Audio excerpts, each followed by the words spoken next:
आइए चर्चा करते हैं।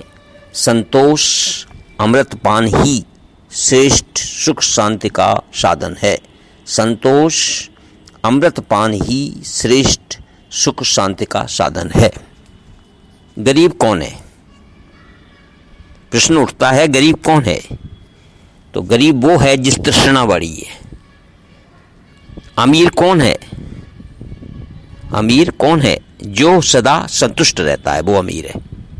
भगवान के दिए धन से जिसे संतोष नहीं होता वह मन का दरिद्र है, और यही दुखदायिनी दरिद्रता है। इसको ही दरिद्रता कह सकते हैं।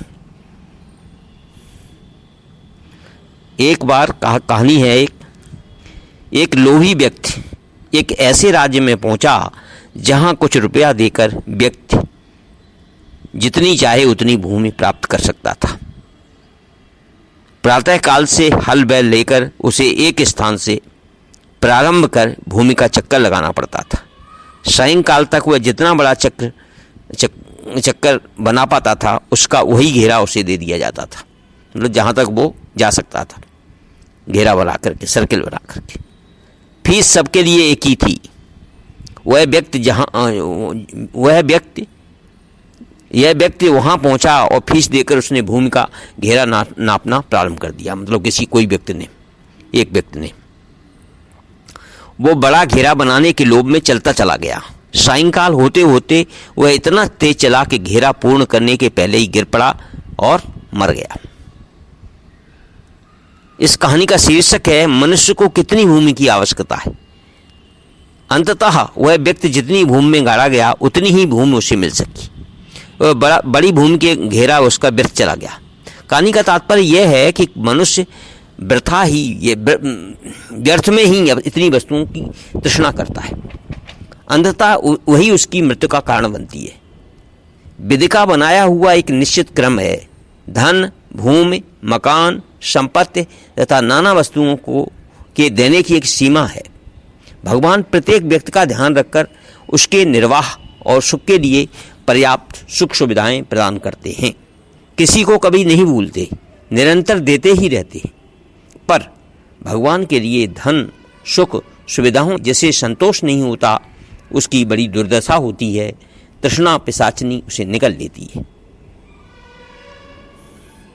ईश्वर के संसार में मर्यादा तक के भीतर रहकर खाने, पीने, पहनने, ओढ़ने, शरीर की नाना प्राकृतिक इच्छाओं की पूर्ति के लिए सभी साधन प्रचुरता में उपलब्ध हैं।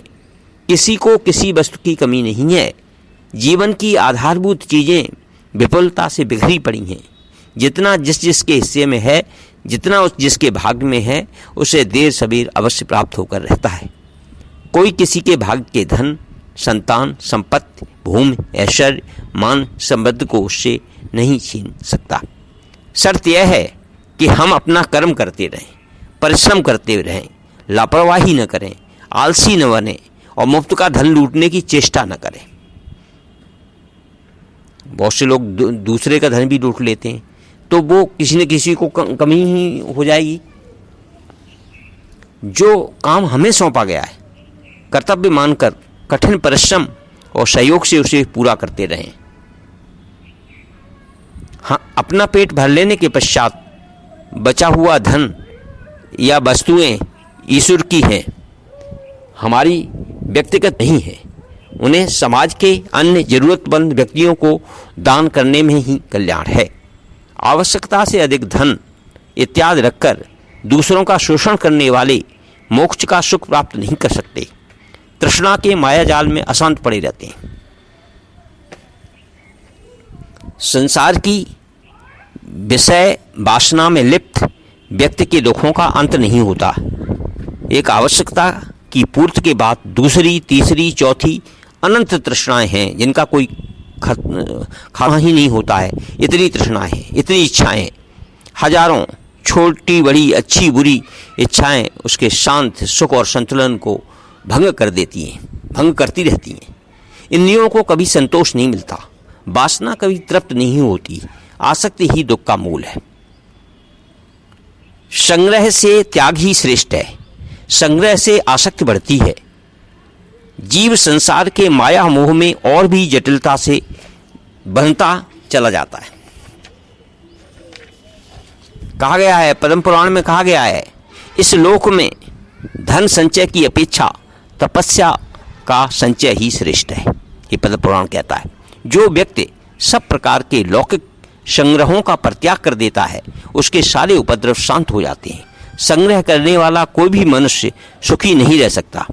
ब्राह्मण जैसे जैसे पितृग्रह का त्याग कर देता है, वैसे ही वैसे संतोष के कारण उसके ब्रह्म तेज की वृद्धि होती है।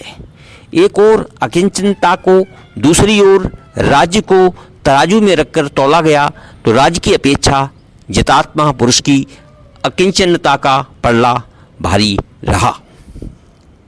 ये पद्म पुराण का कहना। सबसे अधिक लोभ मनुष्य को धन का होता है।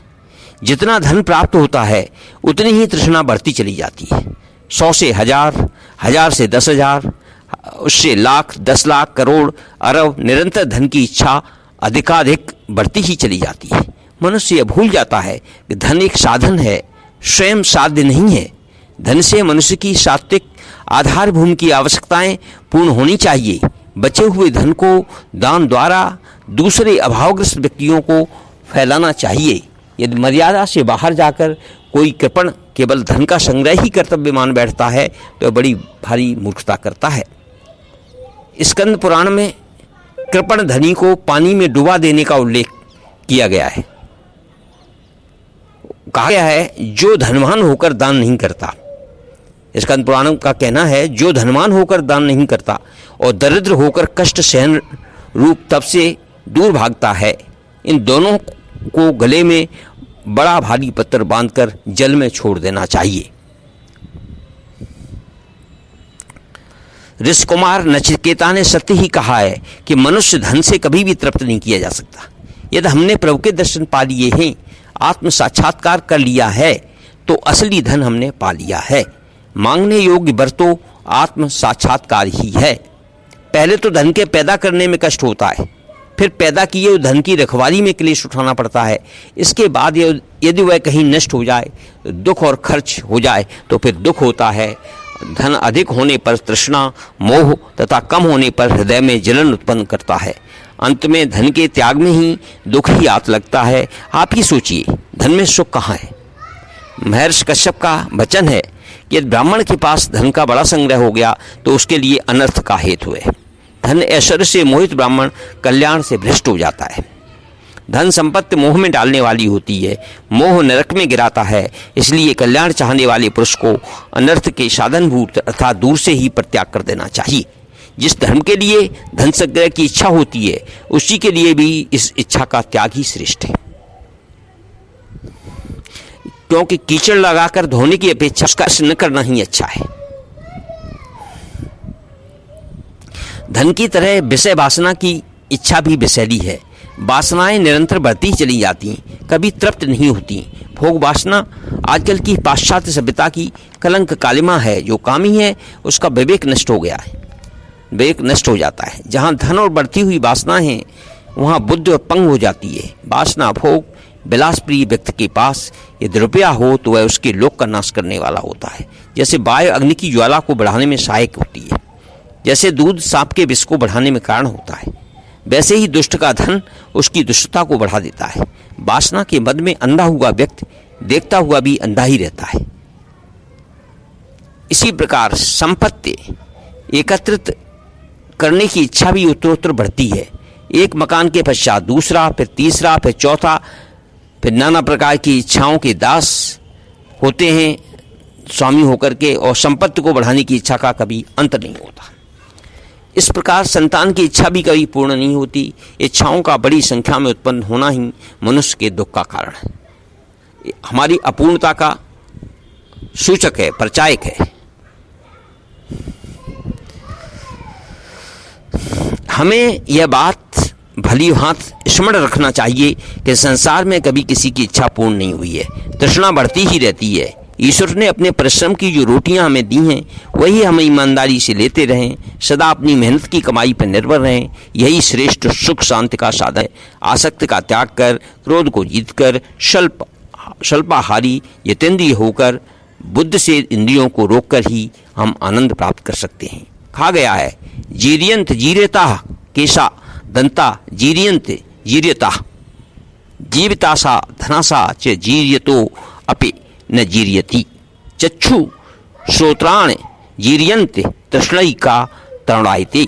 अर्थात जब मनुष्य का शरीर जीर्ण होता है, जब उसके बाल पक जाते हैं और दांत उखड़ जाते हैं, पर यह तृष्णा एक ऐसी दुष्ट है कि सदैव तरुणी ही बनी रहती है, यौवनी ही बनी रहती है। अतः जो कुछ ईश्वर की देने के रूप में आपके पास है, उसे मर्यादा के भीतर रहकर भोगें और संतोष अमृत का पान करते रहें।